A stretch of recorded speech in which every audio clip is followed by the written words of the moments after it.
Gente, vocês me conhecem, né? O Salomão já cantou, mas Não, hoje ainda eu não. vou cantar. Hoje sou eu. O Matilde, tá bom. O Matilde, você conhecia a Sandra, o bom da Sandra, que a gente contrata ela para fazer o estudo, ela canta pra gente ainda, entendeu?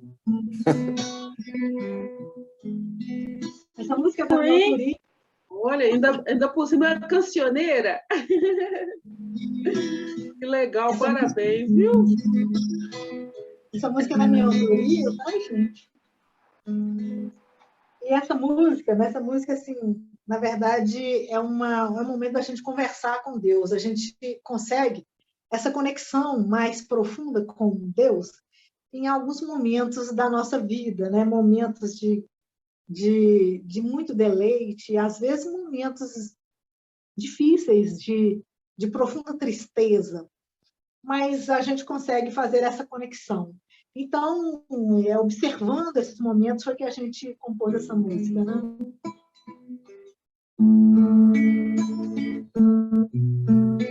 Ela se intitula Deus em Minha Vida. Te encontro em cada momento, te vejo nas ondas do mar, no céu salpicado de estrelas, na ternura de um doce olhar. Te vejo nas cores tão vivas, nas notas de uma canção, na flor que se abre de encanto, no pranto da desilusão. Você que aparece em meus sonhos, que tece de paz meu olhar. Você que renova esperanças em todo momento e lugar. Na vida que brota das fontes, água cristalina jorrar. Te vejo nas noites escuras, na vida a reanimar.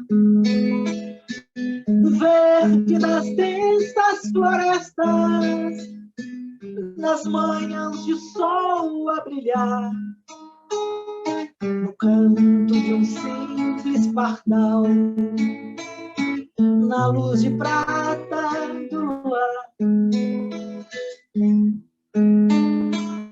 Te sinto em cada segundo, ouvindo o meu palpitar.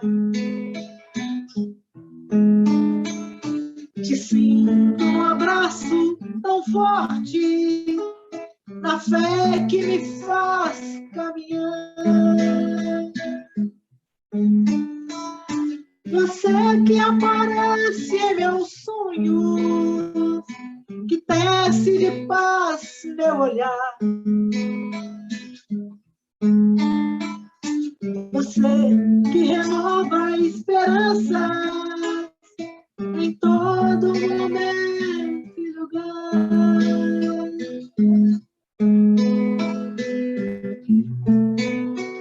Em todo momento e lugar.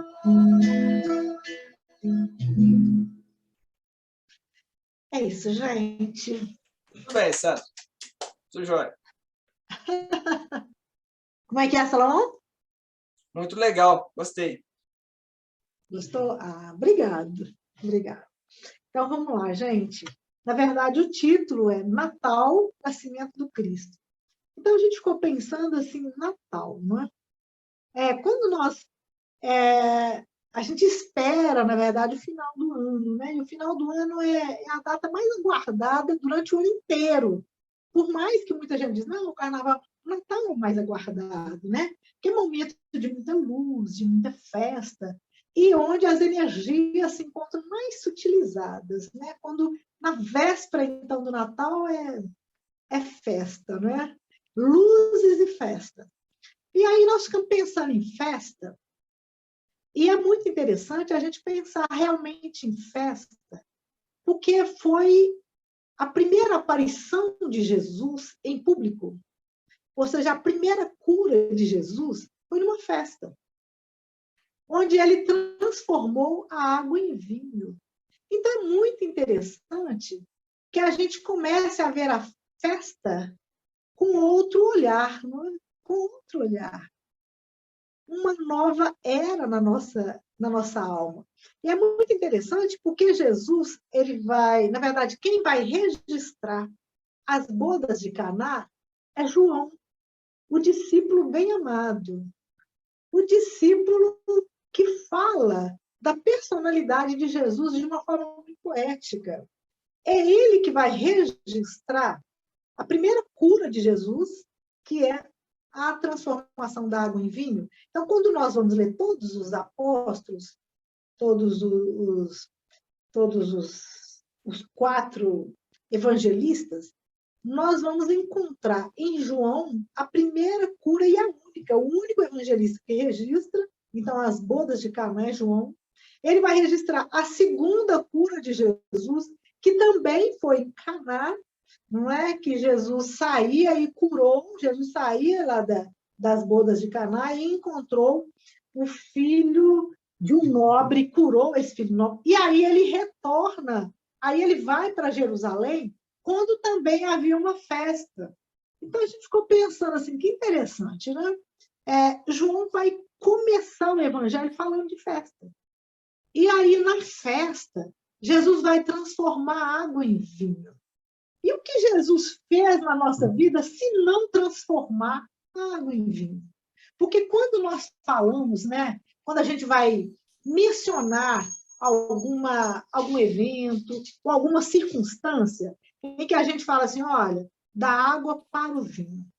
Nós estamos dizendo que é de uma situação razoável para uma situação excelente, para uma situação ótima, para uma situação muito diferente.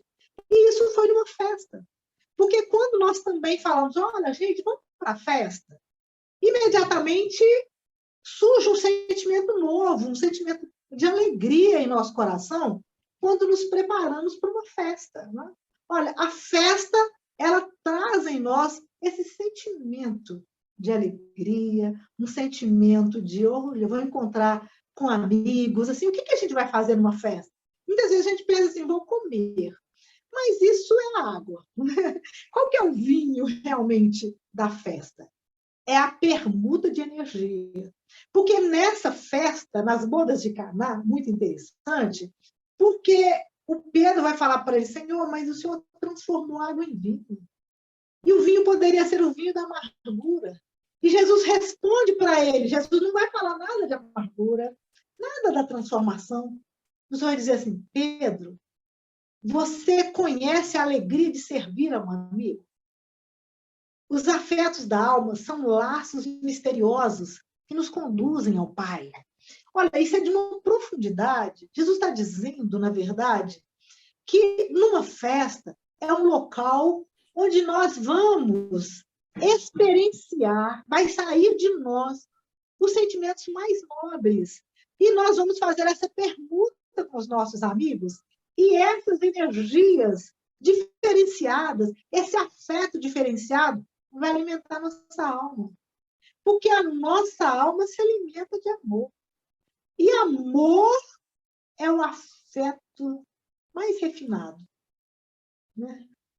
Quando o Espírito São Luís, no Evangelho segundo o Espiritismo, ele vai definir a lei de amor, ele vai dizer assim, ó, que o sentimento, o ápice do sentimento é o amor. Então, o amor é o ápice do sentimento. É o afeto mais refinado. E é numa festa que a gente faz isso. Já experienciaste, já teve a experiência de servir a um amigo? Que o nosso coração seja uma sala iluminada. Ele está falando de festa. Falando de festa. E o Natal é esse momento de muita festa. É esse momento de muita luz. Né? E quando nós falamos de luz também, olha, luz é a ausência de treva. Significa as energias mais utilizadas, as energias, as melhores energias, né, que a gente dá conta de produzir. Então, o Natal é um momento realmente de intensa alegria na nossa vida. E que a gente pode pensar, não é, que no nascimento do Cristo, porque quando a gente fala o que é Natal? Natal é o nascimento do Cristo. Foi no dia que ele nasceu, né? Comemora-se o nascimento do Cristo. Mas quando a gente começa a analisar a palavra, ver o significado, eles vão dizer Natal é renascimento. Aí eles colocam nascer de novo, né? Renascer. Ou seja, é uma oportunidade de reacender essa chama. É a oportunidade de fortalecer, de potencializar o Cristo que há em nós. Né? Então, a gente poderia. Aí nós pegamos lá no livro, no livro Fonte Viva, o último capítulo se intitula Natal. E aí a gente fez uma análise interessante, porque é o seguinte. Então, o Emmanuel vai dizer assim, Jesus veio trazer uma nova era para a humanidade. Então, essa nova era, a gente chama depois do Cristo, né? Antes do Cristo era uma era diferente. Depois do Cristo é uma outra era. Mas a gente pode também fazer essa análise na nossa vida. Antes do Cristo e depois do Cristo, né? Antes do Cristo, Saulo. Depois do Cristo, Paulo. Na nossa vida também. Antes do Cristo, sempre nós estivemos à busca da felicidade. Estivemos em busca da felicidade. E a felicidade, para nós, ela estava atrelada, ela estava vinculada a aquisições materiais. Uma mistura, né, de prazer. E aí, a gente coloca uma palavrinha interessante, que é de reconhecimento. Esse reconhecimento, quando nós não somos reconhecidos pelo outro, quando nós não somos aplaudidos pelos homens e pelo mundo, nós inauguramos dentro de nós um sentimento muito ruim, chamado mágoa e ressentimento. Não é? Olha que interessante, né? A gente busca, na verdade, o reconhecimento do outro, porque a gente quer que os olhares se direcionem a nós, como se nós fôssemos superiores, como se nós trouxéssemos uma supremacia. Ou seja, e aí trazemos essa ilusão. Antes do Cristo, trazemos essa ilusão de que nós somos superiores, que nós temos a supremacia perante o outro que é escravo. Não é? Então, o olhar do outro era um reconhecimento do nosso poder material. Tanto poder econômico, poder de, vamos dizer, poder, né? Ou beleza, que tudo isso fazia com que o outro olhasse para nós. E aí, lá no livro, Emmanuel coloca para nós, né? Então, antes do Cristo, né, esse poder nos possibilitava dar o castigo ao rico avarento, desprezar os fracos, condenar os pecadores, hostilizar o fariseu orgulhoso, promover anátema com o gentio inconsciente. Fazíamos justiça do olho por olho e do dente por dente. Ou para além, muitas vezes, de forma muito cruel, como Emmanuel também fala para nós, né?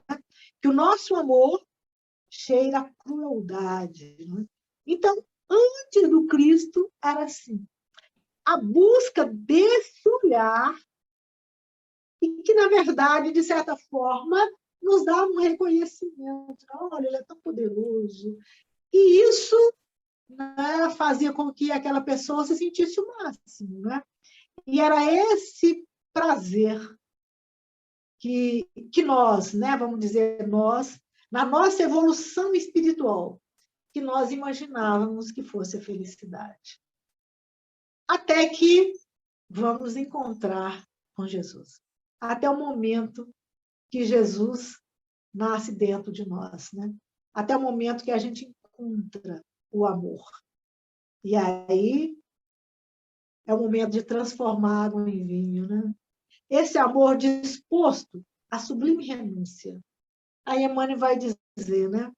Do homem novo, o Cristo que nasce, aí na verdade não é Emmanuel, né? O homem novo, o Cristo que nasce dentro de nós. E aí, com Jesus, a nossa atitude. Lá Emmanuel ainda vai. O algoz, ele passa a ser digno de piedade. O inimigo passa a ser um irmão transviado. O criminoso, ele passa a ter por nós e passa a ter essa condição de doente. Por nossa parte, né? Por parte daquele que encontrou Jesus, uma extinção da matança. E a nossa simpatia começa a se estender a todos. Porque Jesus nasce numa manjedoura humilde até o sacrifício da cruz. Não é? E aí, nesse momento, acontece o Natal na nossa vida. Não é isso? Bom, aí a gente queria aqui falar do nascimento do Cristo. A gente queria fazer uma reflexão pequena, né? Como é que a gente pode ver esse Natal. E aí eu queria abordar um pouquinho o nascimento do Cristo.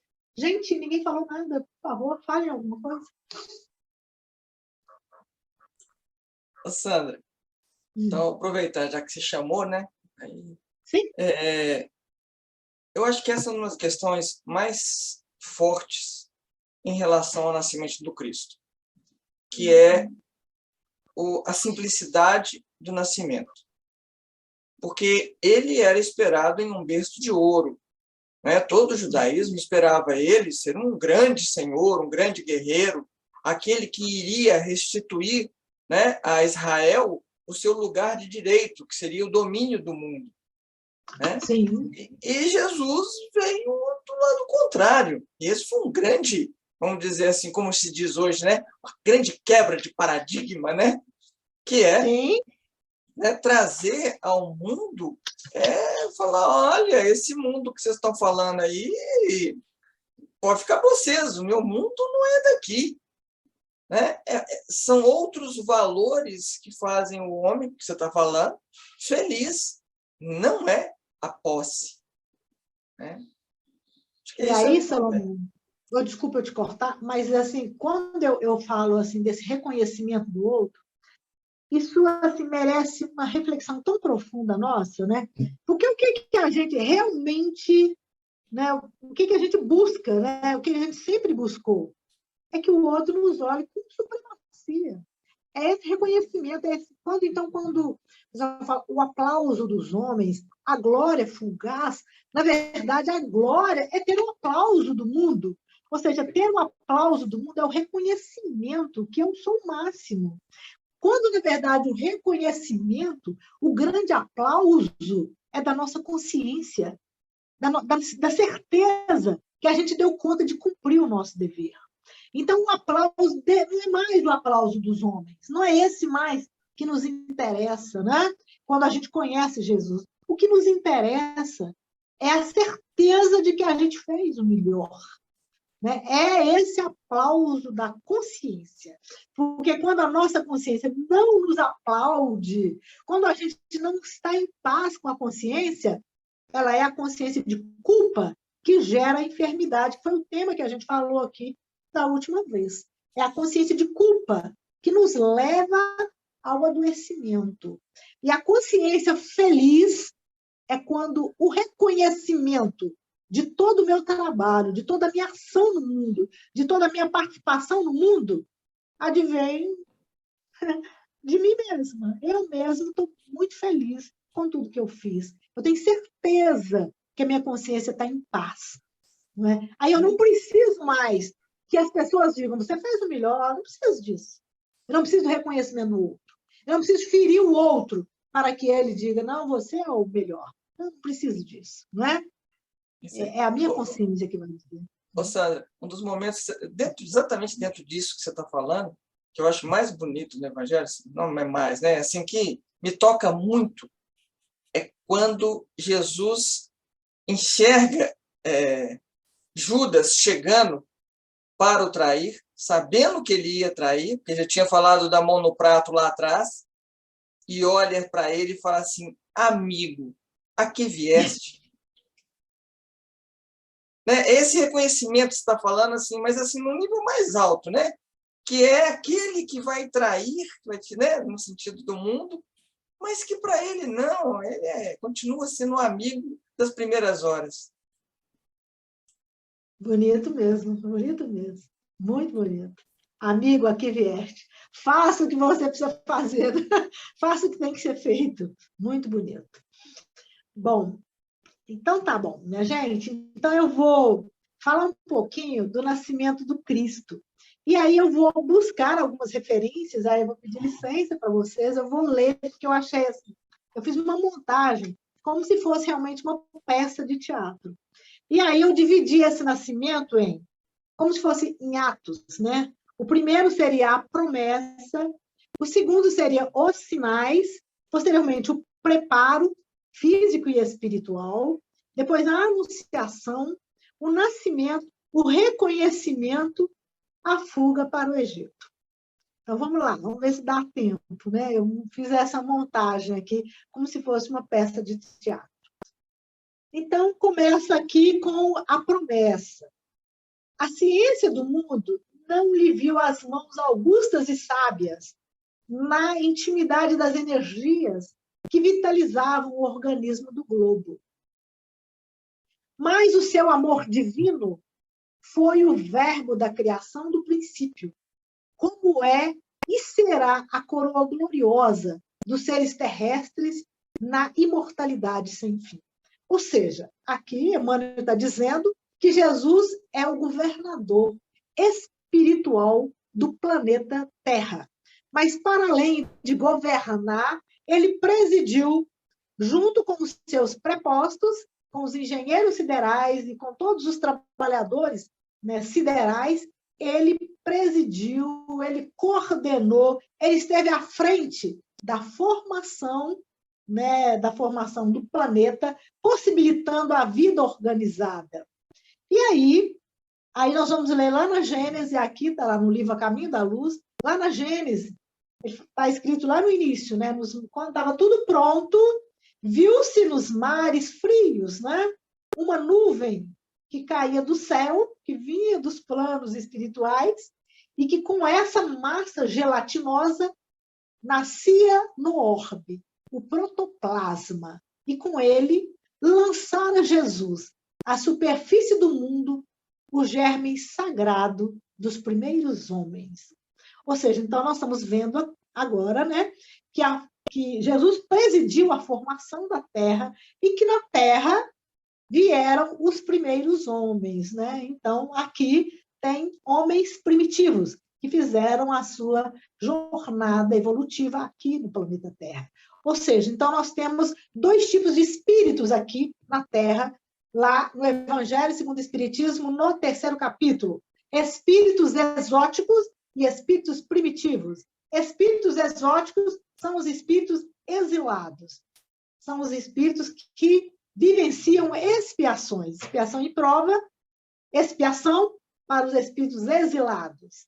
Esses espíritos exilados, aí lá no livro A Caminho da Luz, há muitos milênios, um dos orbes da capela, que guarda muitas afinidades com a Terra, atingira a culminância de um dos seus extraordinários ciclos evolutivos. As lutas finais de um longo aperfeiçoamento estavam delineadas. Alguns milhões de espíritos rebeldes lá existiam no caminho da evolução geral, dificultando a consolidação e as conquistas daquele povo. Contudo, então, a gente viu que existia lá em Capela um dos orbes que atingira o seu grau máximo de evolução naquela dimensão. E que lá existia alguns milhões de espíritos rebeldes no caminho da evolução geral, dificultando a consolidação e as conquistas daquele povo. Contudo, uma ação de saneamento, sanear é limpeza, né? Uma ação de limpeza geral, os alijaria, alijar é jogar para fora, né? Tirar. Os alijariam daquela humanidade que fizera jus à concórdia perpétua. Desta forma, deliberou-se. Quem é que deliberou? Um grupo de espíritos superiores que preside, portanto, a organização desses orbes. Deliberou-se, então, esses espíritos deliberou localizar aquelas entidades pertinazes no crime. Pertinaz é renitentes, persistente, né? No crime, aqui na terra longínqua. Pois não? Quem falou? Ninguém, né? Onde aprenderiam a realizar na dor e nos trabalhos penosos o trabalho de redenção pelo cumprimento do dever. O que nos chama muita atenção, não é? É que a nossa evolução, portanto, se dá por meio do trabalho de redenção no cumprimento do dever. Olha aqui. Mas aqueles espíritos, quando eles tomaram conhecimento de que eles seriam alijados lá da capela, eles então procuraram Jesus. E Jesus os recebeu. Recebeu aquela turba de seres sofredores e infelizes. Com a sua palavra sábia e compassiva, exortou essas almas desventuradas à edificação da consciência pelo cumprimento dos deveres de solidariedade e do amor, no esforço regenerador de si mesmas. Mostrou-lhes os campos imensos de luta que se desenhavam na Terra. Muito bem, aqui merece novamente uma reflexão para nós. Ou seja, nesse momento, a tarefa que nos cabe como cristãos, como espíritas cristãos, é a edificação da nossa consciência por meio do cumprimento do nosso dever. E qual é o nosso dever nesse momento de muita dor? Solidariedade. Para a nossa regeneração. Então, nesse momento, a nossa tarefa é de conhecer a nós mesmos, né? Buscar essa nossa consciência. Mas, continuando, Jesus envolveu essas almas no seu halo bendito, da sua misericórdia e de caridade. Abençoou-lhe as lágrimas, estavam chorando, fazendo-lhes sentir os sagrados triunfos do futuro. E prometeu-lhes a sua colaboração cotidiana e que mais a sua vinda no porvir. Ou seja, então Jesus prometeu aos capelinos que viria pessoalmente aqui na terra escura para buscá-los, para levá-los consigo. Então, ele prometeu àqueles capelinos que desceram ao plano físico e formaram as grandes raças. Dentre as raças que se formaram, havia uma que não esqueceu a promessa. A raça que não esqueceu de jeito nenhum a promessa foi o povo judeu. Os hebreus, o povo hebreu. Eles não esqueceram as promessas de Jesus. E eles receberam vários profetas que vinham anunciar. E a gente vai chamar isso de o advento do Cristo, são os sinais. Lembrando para nós que os sinais na nossa vida são fundamentais. É importante que a gente aprenda a escutar os sinais, a ver os sinais com os nossos sentidos, que a gente consiga perceber os sinais. O sinal está apontando para nós. E quais foram os sinais, então, que a gente colocou aqui? Primeiro deles, Isaías, lá no capítulo 11, versículo 1. Isaías falava: porque brotará um rebento do tronco de Jessé, e das suas raízes um renovo frutificará. E repousará sobre ele o Espírito do Senhor, o Espírito de sabedoria e de entendimento, o Espírito de conselho e de fortaleza, o Espírito de conhecimento e de temor do Senhor. E deitar-se-á no temor do Senhor, e não julgará segundo a vista dos seus olhos, nem repreenderá segundo o ouvir dos seus ouvidos. Na verdade, é por meio do entendimento que ele faria isso. Vamos encontrar outros sinais. O profeta Jeremias, Daniel, Miqueias, Oséias, Zacarias, todos eles falavam da vinda do Messias. Outros sinais importantes foram os 3 reis magos.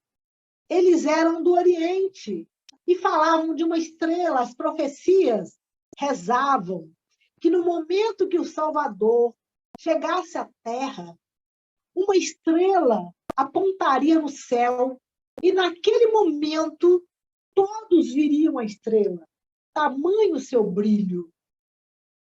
Outro sinal é que ele nasceria numa manjedoura simples. Mas o preparo, né? Então, Jesus terá como mãe Maria. E Maria, aí nós vamos encontrar lá no livro chamado Maria, de João Nunes Maia. Ele vai dizer que Maria é um espírito de pureza lirial, que veio dos planos altamente iluminados. E ela veio para uma tarefa, que é conceber o Messias. E Maria é o símbolo mais puro de mulher do futuro, que superou a sua sensibilidade instintiva. Muito bem. Aí, como ocorreu esse preparo espiritual e físico? Houve uma preparação em que os engenheiros siderais limparam a atmosfera do planeta físico para que os atentados contra a boa nova do reino não sofressem alterações. Uma falange está no livro de Francisco de Assis, do Miramês. Uma falange de anjos desceu à terra e retirou dela 2 bilhões de espíritos inferiores, seres de alta envergadura intelectual, magos, desenhistas habilidosos, artistas consagrados. Eles, então, foram para essa cidade, chamada Cidade das Cruzadas, e lá eles permaneceram por 1000 anos. Outro grande preparo nós vamos encontrar no livro Boa Nova. O grande império do mundo é influenciado por um conjunto de forças sublimes, descansava numa onda de harmonia e de júbilo, depois de guerras seculares e tenebrosas. E aí vieram os poetas, os pintores, Vergélio, né? A esfera do Cristo se aproximava da Terra, numa vibração profunda de amor e de beleza. A humanidade vivia o século da Boa Nova, a era da festa do noivado, a que Jesus se referiu no seu ensinamento morredouro. Muito bem, o próximo ato foi a anunciação. O anjo, está lá em Lucas, capítulo 1, versículo 28. E entrando, o anjo onde ela estava disse: Salve, agraciada, o Senhor é contigo, bendita és tu entre as mulheres. Disse-lhe o anjo: Maria, não temas, porque achastes graça diante de Deus. Eis que em teu ventre conceberás e darás à luz um filho, e por-lhe-ás o nome de Jesus. Lá no 38, disse então Maria: Eis aqui a serva do Senhor. Cumpra-se em mim segundo a tua palavra. O nascimento, está lá em Lucas. E aconteceu naqueles dias, saiu um decreto da parte de César Augusto para que todo mundo se alistasse. E subiu também José da Galileia, da cidade de Nazaré, a Judeia, a cidade de Davi, chamada Belém, a fim de alistar-se com Maria, com sua esposa, que estava grávida. O nascimento. E aconteceu que, estando ali, se cumpriram os dias em que ela havia de dar à luz.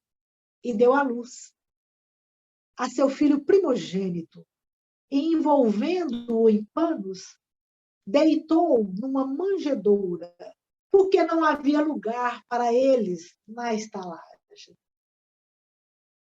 O próximo item é o reconhecimento. Haviam pastores no campo, cuidando e guardando o seu rebanho.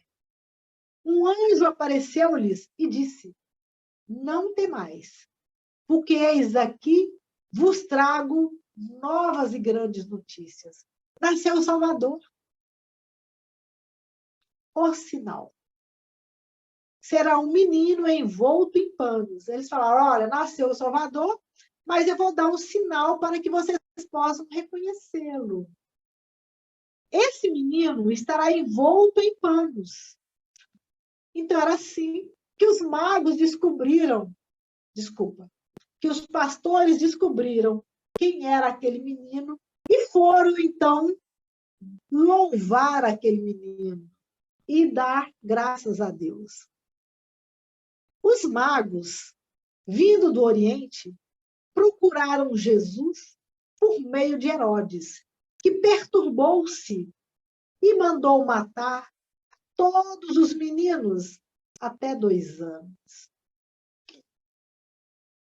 E aí, Herodes, né?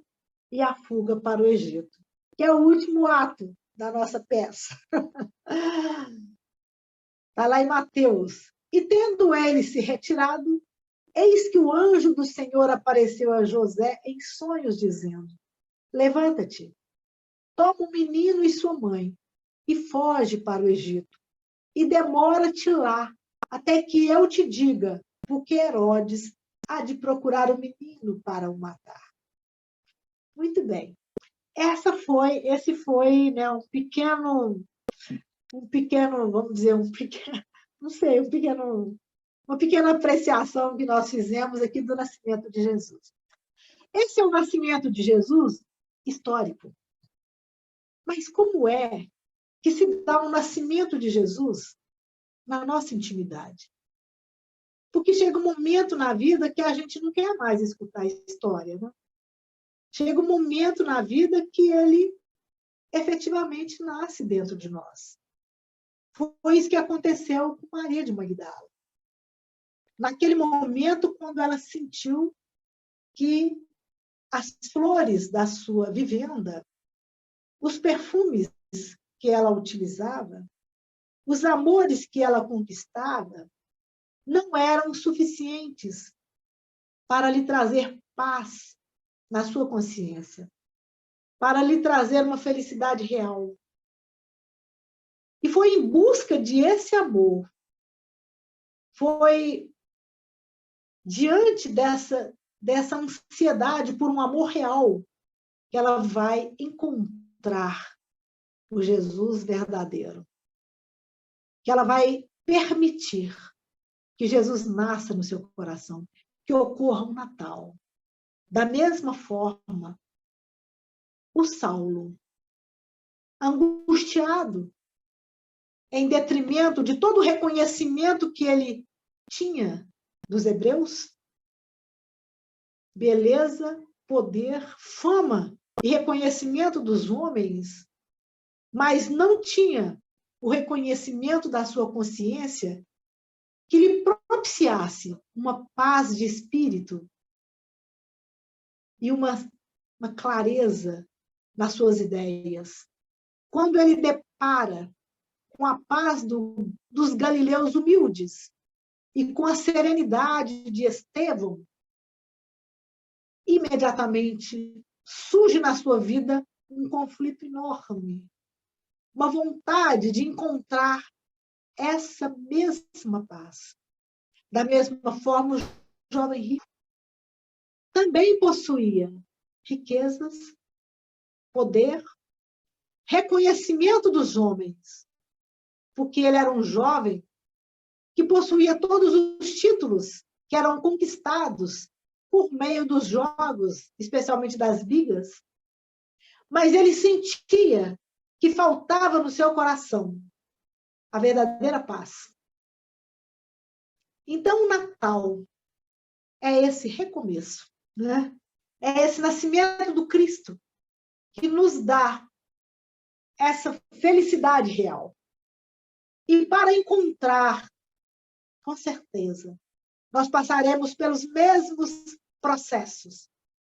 A promessa, os sinais, o preparo espiritual e físico, a anunciação, o nascimento que deverá ser uma manjedoura, num lugar simples, onde não há lugar, né, um lugar onde Jesus nasce numa manjedoura, porque não havia lugar para eles na cidade, na hotelaria, não havia lugar para eles. Então, Jesus nasce nessa simplicidade. E ele é reconhecido pelos sinais que ele traz, de humildade, de não ter nenhum vínculo com as questões mundanas. Mas, quando Jesus nasce, terá que enfrentar o Herodes, que cada um de nós trazemos. Um Herodes que reina na nossa intimidade, na forma de orgulho, de vaidade e na necessidade desse reconhecimento e aplauso dos homens. E, para tanto, é necessário que a gente fuja para o Egito, até que Jesus cresça, até que Jesus seja um menino de 7 anos e passe por um longo período trabalhando na carpintaria, passando pelo batismo no Rio Jordão, com João Batista, até que comece a fazer o seu trabalho. E a sua primeira grande transformação foi da água em vinho, promovendo uma festa. E que a nossa vida deve ser assim, né? Propiciar alegria para os nossos amigos. Que o nosso coração seja uma sala iluminada, onde nós possamos receber os nossos amigos. Com vocês. Sandra, só um comentário aqui.